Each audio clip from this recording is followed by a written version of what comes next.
ప్రభు నామానికే మహిమ కలుగును గాక. కూడి వచ్చిన మీ అందరికీ, కర్మిల ఆత్మీయ సహవాస సంఘ విశ్వాసులందరికీ మన ప్రభువును ఆయన ప్రియ కుమారుడునైన యేసుక్రీస్తు వారి శ్రేష్టమైన నామలో శుభములు మరియు అందరికీ వందనాలండి. ఇర్మియా గ్రంథం 19వ అధ్యాయాన్ని మనం ధ్యానం చేసుకుందాం. ఇర్మియా గ్రంథం 19వ అధ్యాయం. ఈ అధ్యాయంలో ముఖ్యంగా కుమ్మరి వాని దగ్గర కొన్న కూజా ద్వారా ఇశ్రాయేలులకు పాఠాన్ని, వర్తమానాన్ని అందించుట.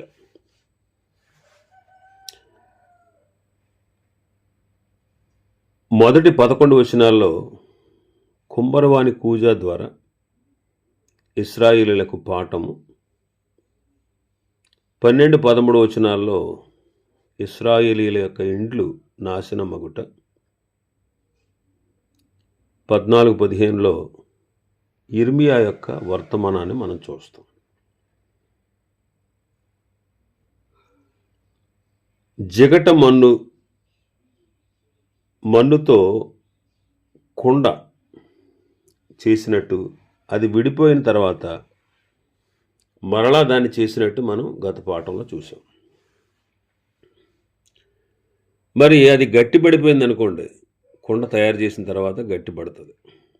గట్టిపడిన తర్వాత మళ్ళా తిరిగి దాన్ని మరొక పాత్రగా చేయలేం, కానీ దాన్ని పగలగొట్టి పారవేయడానికే పనికొస్తుంది, కానీ మరి దేనికి పనికిరాదు. దేవుడు కృపా కనికరములు గలవాడై ఉన్నాడు. దేవుని ఆత్మ నరులతో ఎల్లప్పుడూ వాదించడు. దేవునికి చాలా ఓర్మి ఉన్నది. ఆయన సహిస్తాడు, వారికి కొంత సమయాన్ని ఇస్తాడు. ఆ సమయాన్ని ఇచ్చిన తర్వాత వారు మారకపోతే తప్పనిసరిగా వారిని శిక్షిస్తాడు. అందుకే ప్రకటన గ్రంథంలో చదువుతాం 22:11లో, అన్యాయము చేయువాడిని ఇంకా అన్యాయమే చేయనిమ్ము అని ఫుట్నోట్స్లో చేయును అని చదువుతాం. వారు చెడుతనం చేయడానికి కఠినమైనటువంటి మనస్సు కలవారై ఉన్నందున ఇక వాళ్ళ గుణం మార్చబడడం అనేది అసాధ్యం. అయితే చేయాల్సింది ఒకటే, ఏంటంటే ఆ కుండను, ఆ కూజాను పగలగొట్టినట్లుగా పగలగొట్టాలి. ఇక్కడ ఇర్మియా దృష్టాంతంగా తీసుకున్నటువంటి కూజ ఒక అందమైన పనితనం కలిగినది.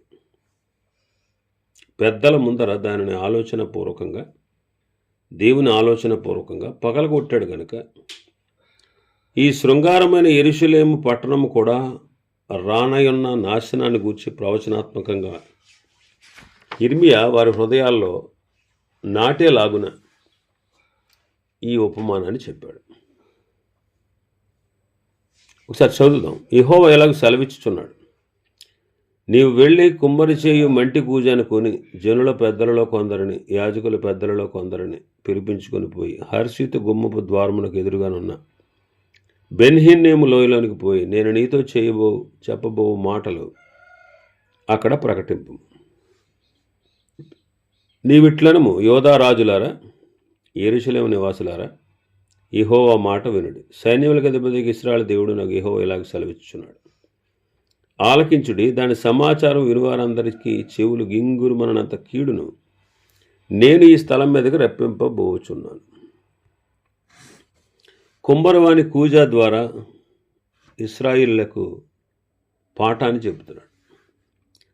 ఇక్కడ జనుల పెద్దలలో కొందరిని, యాజకుల పెద్దలలో కొందరిని బెన్హిన్నీము లోయలోనికి తీసుకుని వెళ్ళాలి.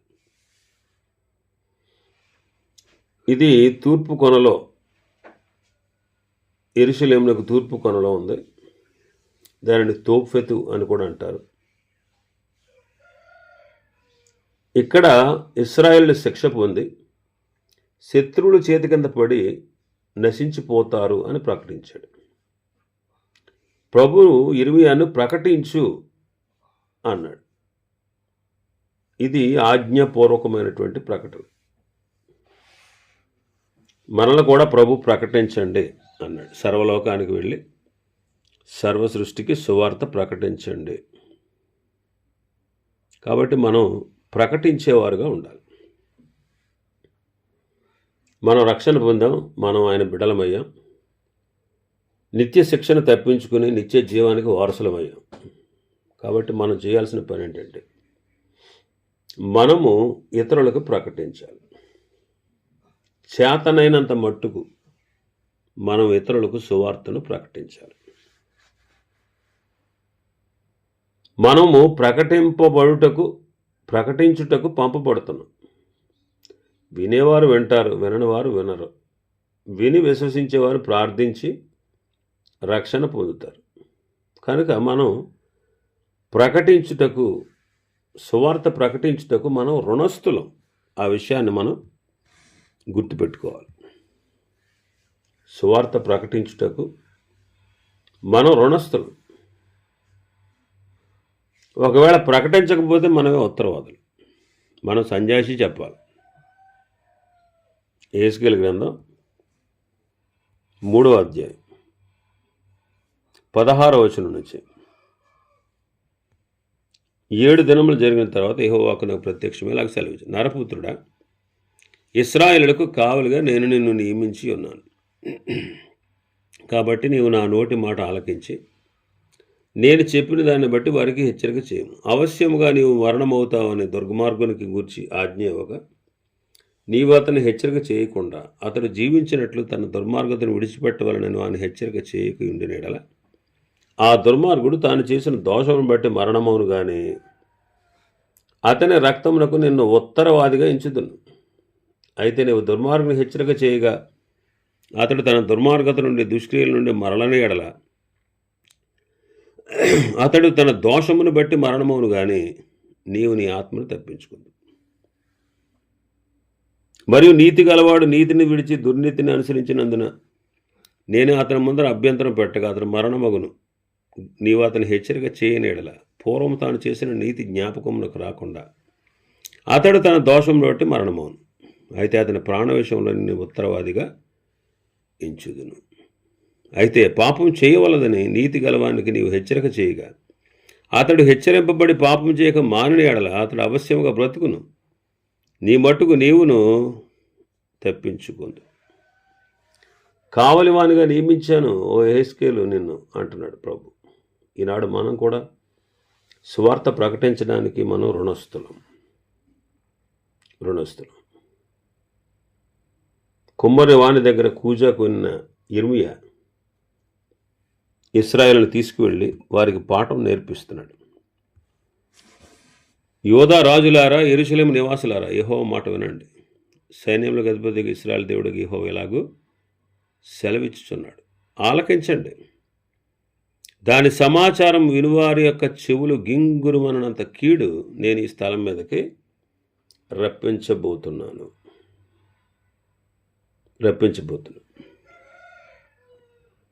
వారిని తీసుకువెళ్ళి బెన్హిన్నీము లోయలోనికి వారికి చెబుతున్నాడు.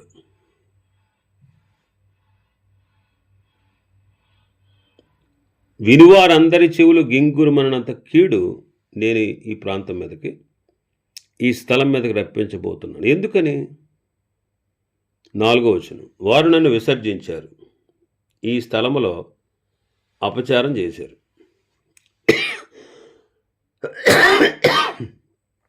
సారీ అండి.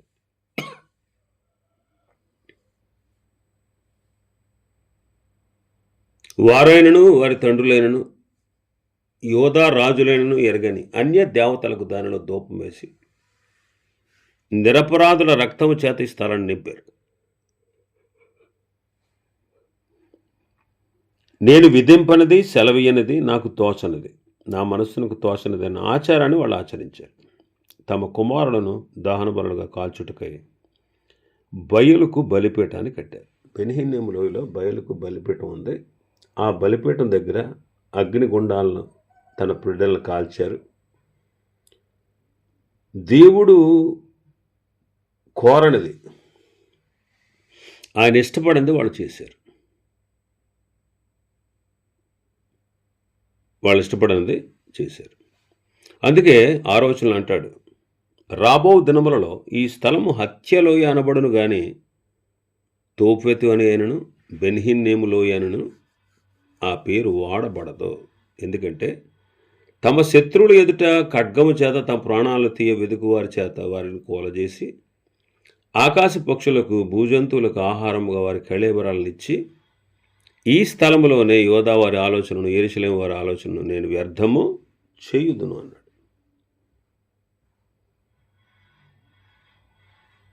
కాబట్టి వాళ్ళకి శిక్ష అన్నమాట. వాళ్ళకి శిక్ష. ఎందుకని? వాళ్ళ దేవుణ్ణి విడిచిపెట్టారు. వాళ్ళ దేవుని విడిచిపెట్టారు. బయలుకు ధూపం వేశారు. అన్య దేవతలను పూజించారు. నిరపరాధుల రక్తము చేత ఆ లోయను నింపారు. తమ కుమారులను దహన బలులుగా కాల్చడానికి బయలుదేవతకు వారు బలిపీఠాన్ని కట్టారు. కాబట్టి ప్రభు వాళ్ళని ఎంతో ప్రేమించాడు. వాళ్ళు సృష్టించినవాడు ఆయనే. ఐగుప్తు అనే దాసత్వం నుంచి విడిపించినవాడు ఆయనే. పాలు తేనెలు ప్రవహించే సమృద్ధి అనే దేశాన్ని ఇచ్చినవాడు ఆయనే. అయితే వారు చెడిపోయారు. ఈనాడు మనల్ని కూడా చూడండి, ప్రభు మనల్ని ప్రేమించి తన రక్తంతో మనల్ని కొన్నాడు. ఇర్మియా కూజాను కొన్నాడు. మన సంగతి కూడా మనం ఆలోచన చేస్తే మనల్ని కూడా దేవుడు విలువ పెట్టి కొన్నాడు. తన స్వరక్తం ఇచ్చి మనల్ని సంపాదించుకున్నాడు. కాబట్టి వాళ్ళు ఏ ప్రదేశంలో అయితే దేవునికి వ్యతిరేకమైన కార్యాలు చేసి ఆయనకు బాధను కలిగించారో ఆ స్థలానికి వాళ్ళని తీసుకువెళ్ళి అది ఎంత చూపిస్తూ ఇర్మియా వాళ్ళు ఎలా చెడిపోయారో చెబుతా ఉన్నాడు. ఆ ప్రదేశాన్ని వాళ్ళకి చూపిస్తున్నాడు, మీరు ఎలా చేశారు అని. కాబట్టి ఈనాడు మనం కూడా, సంఘమైన మనం కూడా ఏ స్థితిలో నుంచి పడ్డామో అది జ్ఞాపకం చేసుకుని ఆ మొదటి క్రియలు చేయము అంటాడు ఎఫెసు సంఘాన్ని గురించి ప్రభు మాట్లాడుతూ. కాబట్టి ఎలాంటి క్రియలు వాళ్ళు చేశారు కాబట్టి దేవుడు వారికి శిక్ష విధించాడు. 8వ వచనంలో అన్యజనుల మధ్యలో వారిని అపహాస్యాస్పదంగా చేశాడు. 8వ వచనం చదివితే ఆ మార్గమును పోవు ప్రతివాడు ఆశ్చర్యపడి దానికి కలిగిన ఇడుములన్నిటిని చూచి అపహాస్యము చేయనంతగా ఈ పట్టణమును పాడుగాను అపహాస్యాస్పదముగాను నేను చేసేదను. కాబట్టి అన్యులు ఎదుట ఇశ్రాయేలులకు అవమానం. దానికి గల కారణం వారి క్రియలే. మనల్ని బట్టి కూడా అన్ని జనుల్లో దేవుని నామం ఈనాడు దూషించబడతా ఉంది. ఆ విషయంలో మనం జాగ్రత్త పడాలి. వాళ్ళు బయలుదేవతకు ధూపం వేశారంట. పిల్లల్ని అగ్ని బలిపీఠాల మీద దహించారు. అగ్నిగుండాలు దాటించారు. నిరపరాధులు వాళ్ళు పిల్లలు. వాళ్ళని నిష్కారణంగా చంపారు. అందుకే దేవుని కోపం వచ్చింది. వారు దేవునికి ధూపం వేయాలి, దేవునికి ప్రార్థన చేయాలి. నా ప్రార్థన ధూపం వలె అంటాడు కీర్తనకారుడు దావీదు. కానీ వారు దేవునికి ప్రార్థించకుండా అన్య దేవతలకు ప్రార్థించారు. 5వ వచనంలో మనం చూస్తే వారి కుమారులను దహన బలులుగా కాల్చుటకై బయలునకు బలిపీఠం కట్టారు. ఎంత ఘోరం చూడండి. బిడ్డల్ని దేవతలకు బలిగా ఇచ్చి దహన బలిగా అర్పించారంట. కానీ మనం మన పిల్లల్ని ప్రభు కోసం సమర్పించాలి. అబ్రహాం చూడండి, తన ఇంటి వారందరినీ దేవుని యందు భయభక్తులు కలిగి ఉండేటట్లుగా నేర్పాడు. తన కుమారుణ్ణి బలి ఇవ్వడానికి వెనుతీయలేదు. అలాగ మనం మన బిడ్డల్ని ప్రభు కొరకు సమర్పించాలి. అందుకే వారు చేసినటువంటి ఆ విగ్రహారాధన స్థలానికి ప్రభువు మరణలోయ అని పేరు పెట్టాడు. మరణలోయ. మరి మనం సజీవులం. మరణములో నుండి జీవంలోనికి దాటిపోయాం. మరణములో ఉన్న అనేకులను క్రీస్తులో సజీవులుగా చేయాల్సిన బాధ్యత మనదే. అందుకే సువార్త యాగంలో మనం అనేకుల్ని ప్రభు కొరకు సజీవులుగా మార్చుదాం. ఇంకా 7వ వచనంలో చూస్తే, తమ శత్రువుల ఎదుట వారిని కూలజేసి వాళ్ళను నాశనం చేస్తానన్నాడు. వారి యొక్క ఆలోచనను ప్రభు వ్యర్థం చేస్తున్నాడు. కాబట్టి మనం కూడా ఈనాడు ప్రభులోని ఆలోచన కలిగి ఉందాం. ప్రభులోని ఆలోచన కలిగి ఉందాం. ఇంకా 9వ వచనంలో చూస్తే మన భాగంలో, వారు తమ కుమార్తెల మాంసం తిన్నట్లు చేస్తాను. తమ ప్రాణము తీయ వెతుకు శత్రువులకు తమకు ఇబ్బంది కలిగించుటకై ముట్టడి వేసిన వారికి వారిని అప్పగించి వారిని ఇబ్బంది పెట్టించి వారిలో ప్రతివాడు కూడా నరభక్షకులుగా చేస్తానంట. చూడండి, ఎదుటి వాళ్ళని చంపుకు తినడం అనేది ఎంత భయంకరమైనది. నరభక్షకులు అయ్యారనమాట. ఆకలితో అలమటించారు. దానికి గల కారణం వారి పాపమే. మరి ఈనాడు దేవుని బిడ్డలుగా మనం ఆత్మీయ ఆకలి కలిగి ఉండాలి, అనేకులను ప్రభువులోకి నడిపించడానికి. సమరయ స్త్రీతో మాట్లాడుతూ ఉన్నప్పుడు శిష్యులు అడిగిన దానికి ప్రభు సమాధానం చెబుతూ అన్నాడు, మీకు తెలియని ఆహారము నాకుంది. ఏంటంటే, నన్ను పంపిన వాని చిత్తము నెరవేర్చడం, ఆయన పని తుదముట్టించడమే నాకు ఆహారం అన్నాడు. యోహాను సువార్త 4:34. ఇంకా మనం చూస్తే 11వ వచనంలో, సైన్యములకు అధిపతికి యెహోవా ఇలాగ సెలవిస్తున్నాడు, మరలా బాగు చేయ శక్యము కాని కుమ్మరి పాత్రను ఒకడు పగలగొట్టినట్లు నేను ఈ జనమును ఈ పట్టణమును పగలగొట్టబోచున్నాను. తోఫెతులో పాతిపెట్టకు స్థలము లేకపోవునంతగా వారు అక్కడనే పాతిపెట్టబడతారు. ఇశ్రాయేలు వారి యొక్క పాపమును కారణమైన స్థలంలోనే వారు పాతిపెట్టబడతారు. ఈనాడు మనం సంఘమైనటువంటి మనం మన పాత జీవితాన్ని క్రీస్తుతో పాటు సిలువ వేసి క్రీస్తుతో పాటు పాతిపెట్టిన అనుభవం కలిగి లేకపోతే మనం క్రొత్త జీవితాన్ని జీవించలేం, నూతనంగా మార్చబడలేం. ఇంకా పాపకార్యాలు చేస్తూ కూర్చుంటాం. కాబట్టి మనం మన శరీరాశలను, లోకాశలను, మన పాపాన్ని చంపి క్రీస్తు మరణంతో పాటు పాతిపెట్టాలి. క్రీస్తుతో పాటు మళ్ళీ కొత్తగా తిరిగి లేపబడాలి. ఆ తర్వాత మనం చూస్తే 13వ వచనం, యెరూషలేమును, ఇండ్లను, యోధారాజుల నగరులను ఆ తోఫెతు స్థలం వలనే అపవిత్రం అవుతాయి. ఏ ఇండ్ల మీద జనులు ఆకాశ సమూహ దేవతలకు తోపం వేశారు,